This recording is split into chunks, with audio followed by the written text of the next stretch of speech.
got, we got war stories. Black Southsider kills a member of his own gang for being racist to him. The story of Sombra. This came up on my timeline. I don't know. We haven't really done any hood stories before, besides like a Tommy G or something like that. But let's get into this one. Let's see what this one is. It's like 5 minutes long. Race. In this episode, I'll be discussing an incident involving Sombra. Dexter Paul Williams, also known as Sombra, is a black Southsider from the Monrovia Nuevo Barrio gang. There's a big misconception that Sereno gangs don't allow black members. But in reality, a large percentage of Latino gangs have black members, especially from 1970 to 1990. And until this day, many barrios have a handful of black members. Demographic shifts and heavy prison politics pushed forward a lot of racial strife between black and brown gangs, which reached a peak in the 2000s. Thus making Sereno gangs less mixed. Monrovia Nuevo Barrio is an Hispanic gang based in Monrovia, California in the 2000s. Oh snap! I've been there before, man. Shout out to Monrovia, South Myrtle Road, or South. Yo, if you made it into the video this far, make sure to like, subscribe, and comment on the video. Comment what your favorite thing is, and share to a friend, and share to a friend, and share to a girlfriend, man. We do all live reactions and gaming content live on Twitch. So if you want to come check it out, come follow us on Twitch, man. We do all the content. My Twitch is right there, OR1_Mir. That's OR1_Mir. Or you can hit the like and subscribe button on YouTube and catch all the content there. But I'll catch y'all on the Twitch side. Peace. Murder Street, right there, right by the stoplight, right there. You know what I mean? You take that. What is it? Take that right there. You go to Duarte. They got that Walmart and all that stuff. They got the what is it? The Panda Express right there in the plaza. And then what is it? They got the Jack in the Box. They got that little what is it? Is it I don't know if it's a bakery or a hoagie spot, but they got like a little donut on top of it. You feel what I'm saying? Right there off South Myrtle. Shout out to Monrovia. Monrovia Nuevo Barrio was involved in a racially charged, extremely volatile war against the Do-Rock Crips. In a period of about 18 months, there are about 79 shootings between Do-Rock and So what is it? This is South Monrovia. This is Huntington Drive. This is Bradbury. Monrovia Nuevo Barrio. The intense gang warfare rocked the city. These two gangs were locked and loaded. The accumulated bodies left ill feelings on both sides, and some members may have been left harboring racial animosity. On August 28, 2004, Gabriel and her brother Angel had a party at their parents' house in Monrovia. Angel was a member of the Monrovia gang, who at the time did have some white and black members. Gabriella did not associate with the gang. Because the siblings had different friends, the partygoers split into two groups, with Gabriella's friends mostly hanging out in the patio, and Angel's friends congregating in the alley. The party was mostly attended by Hispanics, but a few blacks were present. Many MNV gang members attended, including Derek, Jorge, Teddy, and Ernesto. A few hours after Jorge got to the party, Sombra arrived in a light-colored car. He parked off to the side in the alley.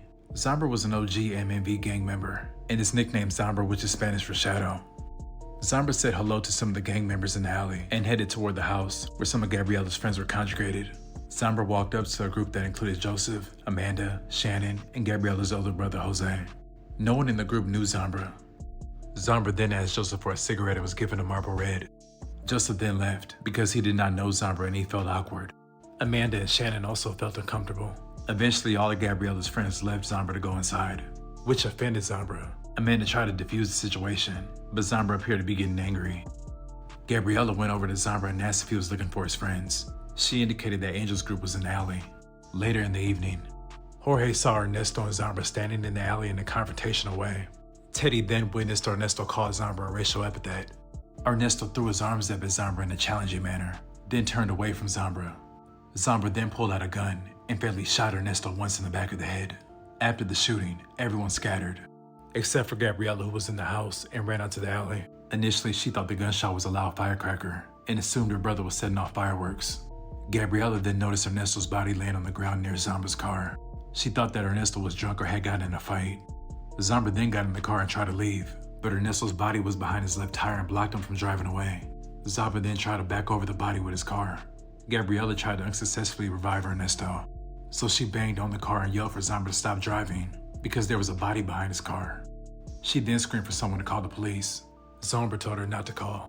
She was able to move Ernesto with her brother's help. Once Ernesto was clear of Sombra's car, Sombra drove off. The murder remained unsolved until 2008, until the investigation was reopened, and witnesses to the crime were re-interviewed as part of the investigation. So this, oh my, yo, Hold on, let's just finish this episode. Investigation. In the course of one such interview, Joseph stated for the first time he had given Sombra a cigarette. The detective had cigarette butts found at the crime scene tested for DNA. Zombra's DNA was found on one cigarette from the scene. The assigned detective heard that Jorge had information about the murder and picked him up on a probation violation. Jorge denied being at the party initially, but then said he saw Zombra shoot Ernesto. He recanted his statement at Zombra's first trial, but decided to testify in his second trial because he didn't want to be taken away from his daughter. At retrial, Jorge told the detective that he was afraid for his family. Jorge had to be relocated, but a brick had been thrown through his window after he moved. Sombra was an OG member with higher rank. There's essentially a hierarchy in gang culture, and if an older member is disrespected, he must respond forcefully to maintain respect. Within a barrio, loyalty is everything, and gang members may retaliate against a snitch or his family members by assaulting or killing them. Jorge testified under grant of immunity. The detective also interviewed Charles, who said that Shadow smoked baby. The detective also interviewed Sombra, who denied being at the party several times. During the trial, the detective had began to listen to calls that Sombra was making from jail. In one call made during trial, he told his mother that everyone needs to get the same story straight. Due to substantial evidence and key witness testimony, Dexter Paul Williams, also known as Sombra, was found guilty of first-degree murder. He was sentenced to 110 years to life in state prison, comprised of the 25 years to life on the murder conviction, tripled under the 3 strikes law, 25 years to life for the gun enhancement, and 10 years for the 2 prior convictions. Sombra is in prison locked in with his Serrano brothers, and is currently working on his appeal. That's insane. So it's all right. So if you guys can't tell, I'm from the East Coast, right? So it's a lot. It's different to hear that like there are black members in Hispanic gangs because in my eyes, I only see Hispanic members in black gangs on the West Coast, right?